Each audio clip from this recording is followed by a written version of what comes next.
국토교통부에 임대사업자 주택 등록 현황이라는 게 있어요. 근데 그게 무슨 뭐 여러 가지 시스템으로 이렇게 흩어져 있던 거를 이번에 시스템을 통합했다고 그러더라고요. 그래서 그 다 들여다볼 수 있는데 그 임대사업자들 주택 현황을 보니까 임대사업자가 이제 이건 당연하겠죠. 10만 명에서 32만 명으로 늘었다. 이건 이제 문재인 정부의 초반의 주택 정책 중에 임대사업으로 등록해라. 그러면 좀 우대하겠다 이런 부분이 있었을 것 같고. 근데요. 그 32만 명 중에서 상위 10명이 총 4,599채로 등록돼 있습니다. 20대가 748명에서 6,937명으로 9배 늘었습니다. 쉽게 표현하면은 건물주의 아들들이 이렇게 많다는 거지. 그리고 미성년자도 있어요. 최연소 임대사업자는 2살 먹은 아이였습니다. 그리고 가장 많은 주택을 소유한 임대사업자는 604채를 보유하신 부산의 60대. 이야, 대단해요. 제가 모 구청에서 잠시 임대사업자 담당을 해봤거든요. 몇 개월 정도 해봤는데 이 시스템이 있어요. 근데 이 시스템이 이제 구별로 형성이 되어 있었는데 이게 이제 전체적으로 통합을 해서 자기 주소지에 있는 임대사업자들은 그 관할 구청장 소관이거든요. 그러니까 예를 들면 여기가 지금 여의도 오면 영등포잖아요. 영등포에 A라는 사람이 전국에 500채를 갖고 있어도 관리 권한은 영등포 구청장한테 있어요. 이해가시죠? 주소지? 네, 주소지. 그러니까 그렇다 보는데 제가 그때 관리했을 때요. 엄청난 사람이 하나 있었어요. 그 관내에. 그 부산의 임대사업 있죠. 그걸 8개를 갖고 있는 분이 있었어요. 그게 막 20매덕, 30매덕 그랬었잖아요. 그때는 10매덕이었는데 이게 막 뛰기 시작한 20매덕이니까 돈을 한번 생각해 보세요. 그렇듯이 지금 이게 전국적 구매로 있는데 저는 이게 사실은 임대사업자를 활성화시키는 정책에 대해서도 동의하고요.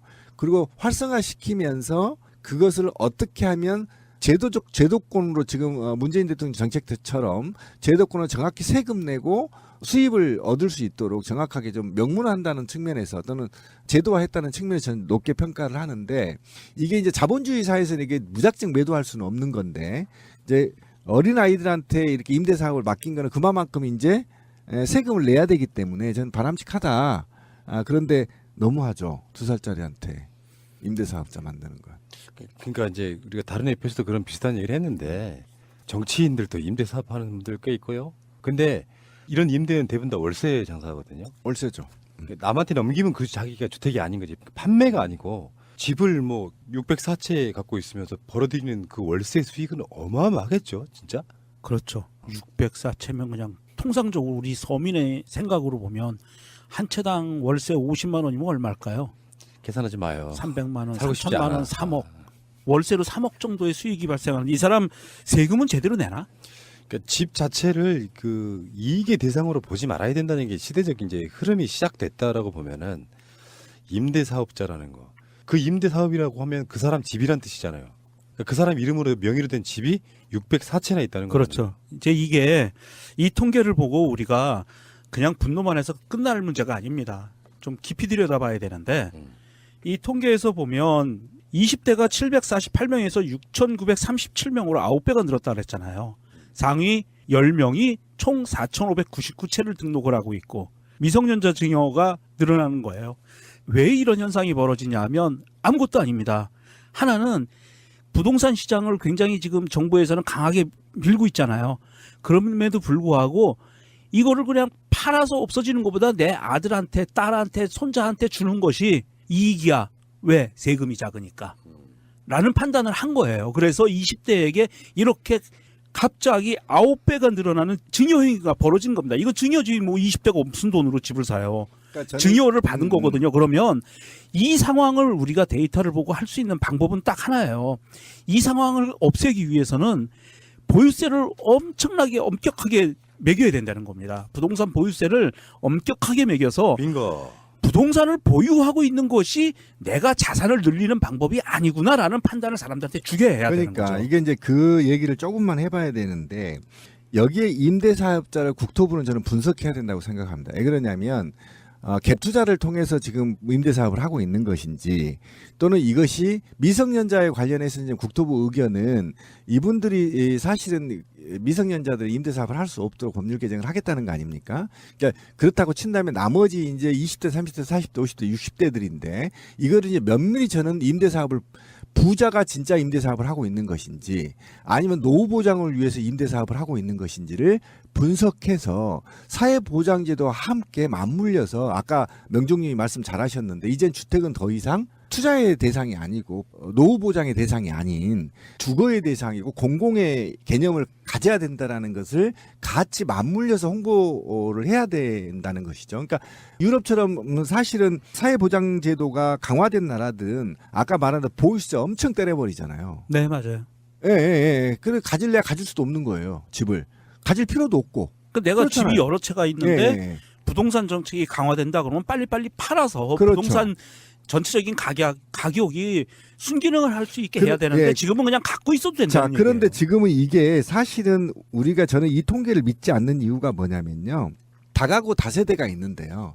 다세대 주택 같은 경우는 등재가 안 됩니다.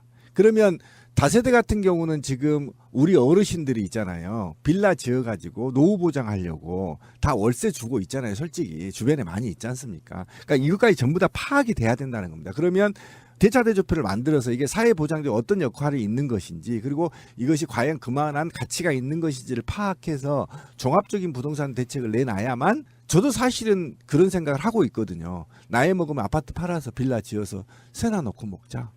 이런 생각 다 하시잖아요, 솔직히. 아니, 그러니까 그런 거 같은 음. 노후 보장을 위해서 하는 그런 것이 문제가 아니라 이게 몇백 채라고 하는 거는 결국에는 이제 임대 사업자라는 말을 지워봐. 이게 어떻게 가능하죠, 몇백 채? 임대 사업자라는 말을 지우고 어떤 인간인가가 한 인간이 600채 이상의 집을 자기 명의로 사서 그걸 사람들한테 전세든 월세든 계속해서 돈을 벌어들인다는 거잖아요. 나는 이거 법으로 금지해야 된다고 생각하는 사람이에요.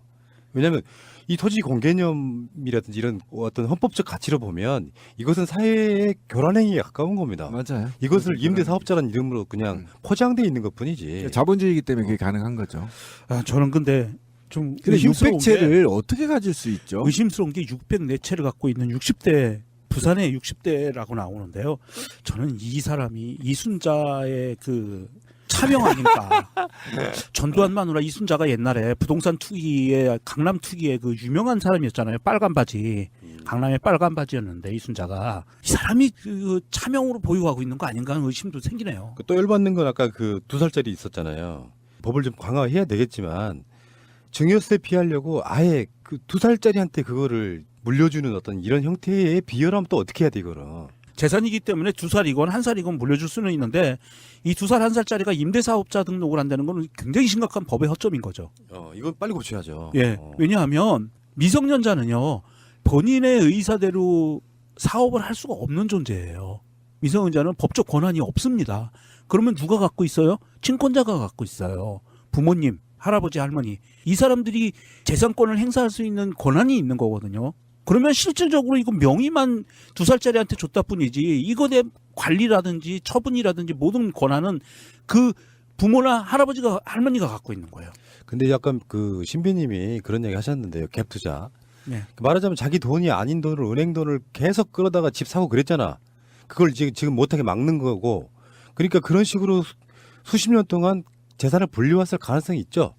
실제로 은행에서 자기 돈 10원도 없이 사려고 하는 집을 담보로 해서 그걸 사고 그 가격을 올려. 그러면 그 차이만큼 돈을 버는 거고 또 은행비 갚고 다시 그런 식으로 계속 불렸을 가능성이 꽤 높아 보이는 거지. 타고난 어떤 부모로부터의 그게 아니라 이런 식의 재테크에 엄청 맑은 사람을 드릴 가능성이 높아요. 아니면 아파트 2동 지어서 다 세놨거나 어. 네, 그런 식이었겠죠. 지금. 야, 근데 진짜 이건 이분하고 좀 친하게 지내고 싶긴 하다. 한 채 얻으려고. 아니, 그러니까 600 몇 채면 어떻게 다 그 기억이나 나겠어? 내가 봤을 때는 이거는 사무실이 따로 있을 거예요. 당연히 관리사무소가 있겠죠. 있는데 예. 여기 친하게만 지내서 술 한 잔만 잘 사드리면 저기 어디 서울 강남에 조그만 한 40평짜리 조그만 아파트 하나 사내줄까? 난 그렇게 얻을 수도 있다고 생각해. 전기 요금만 내고 저 혹시 방송 들으시면요 연락 좀 주십시오. 604채. 제가 604채 중에 603채를 만들어 드리겠습니다. 사실 내가 갖고 있는 집이 없다고 해서 이렇게 질투성으로 말하는 게 아니고 다른 건 몰라도 사회적으로 이젠 그런 게 성립돼야 된다고 생각해요. 땅과 어. 주택은 이제 더 이상 투기의 대상이 아닌 걸로 사회나 구성원들이나 국가가 제도가 다 바뀌어야 된다. 그러니까 그리고 대기업들이 있잖아요. 음. 분명히 하지만 우리나라가 비정상적인 나라거든요. 대기업들이 땅을 못 갖게 만들어야 돼요. 대기업들은 땅을 갖지 못하고 소유하지 못하고요. 항상 국가로부터 임대해서 쓰게 만들어야 됩니다. 근데 이제 이런 부분이 있단 말이야. 여러분들 SNS나 포털 검색해 보시면은 자유한국당 등의 정치 세력이 강남에 집을 몇 채 갖고 있는 이런 나온 자료가 있어요. 예, 있죠. 그것들 한번 보시면은 정치권이 저러고 있는데 사실 604채라고 하는 그 600채가 넘는 집 보유 자체가 투기예요. 그러니까 제가 아까 얘기하다 이제 멈췄는데, 그러니까 지금 386이나 486이나 이전 세대들은 어떻게 뼈 빠지게 돈을 벌어서 집 사서 새 나서 안정적인 생활을 보장한다, 이게 지금 있는 거잖아요. 사실 이게 지금 오피스텔은 지금 안 했기 때문에, 주택만 한 거기 때문에 이건데, 오피스텔까지 뒤지면 이걸 재테크로 보는 그 문화가 있었단 말이에요. 근데 이후에 이제 세대들은 이런 문화를 단절시켜 줘야 되는데, 지금 이 부동산 투기를 대학생도 한다는 거 아닙니까? 그러니까 이런 문화들을 어떻게 끌어내릴 거냐, 어떻게 차단할 거냐, 그다음에 이것들을 어떻게 사회 보장 제도로 빨아들일 거냐의 문제를 검토를 하지 않으면 이런 투기는 계속 일어난다는 거죠. 예. 이 부동산 투기의 어떤 잔존 세력인 거죠. 사실 이게 그렇죠. 이런 모습이고 예. 실제로 집을 팔아서 남기는 차익보다 임대로 했더니 돈 조금 많이 벌리더라고 아는 굉장히 영악한 사람들이 지금 몇백 채씩 집 갖고 임대 사업하고 맞아요. 있는 세금도 거죠. 안 낼 수 있었고 그동안에는. 예. 근데 그것을 잘못 건드린 거지 사실은. 임대사업자로 등록하면 세금을 뭐 감면해 준다 이런 관점으로 갔으면 안 되는 거였다고 저는 봐요. 그것 때문에 이번에 대폭 늘어났다 그랬잖아요. 신고하느라고. 예. 근데 집이라고 하는 게 아까 제가 하려다 많은 이야기인데 이를테면 이런 거야. 이 이야기 출발 한번 해볼게요. 짧은 이야기인데 내 제일 친한 친구의 조카가 방송하는 오늘 뭐 프로야구단이랑 계약을 했어요. 3억 얼마. 근데 실제로 세금이 40%입니다. 맞아요. 그렇죠. 그 정도면 그렇죠. 네. 그런데 예를 들어 북유럽으로 한번 가보자고. 복지국가라고 불리는 곳들. 거기는 이제 이런 측면이 있죠. 세금을 내가 알기에 50%에서 60% 정도를 내요. 그러니까 사회적 전체적인 분위기는 세금만 잘 내면 돈 들어갈 일이 사실 별로 없는 거예요.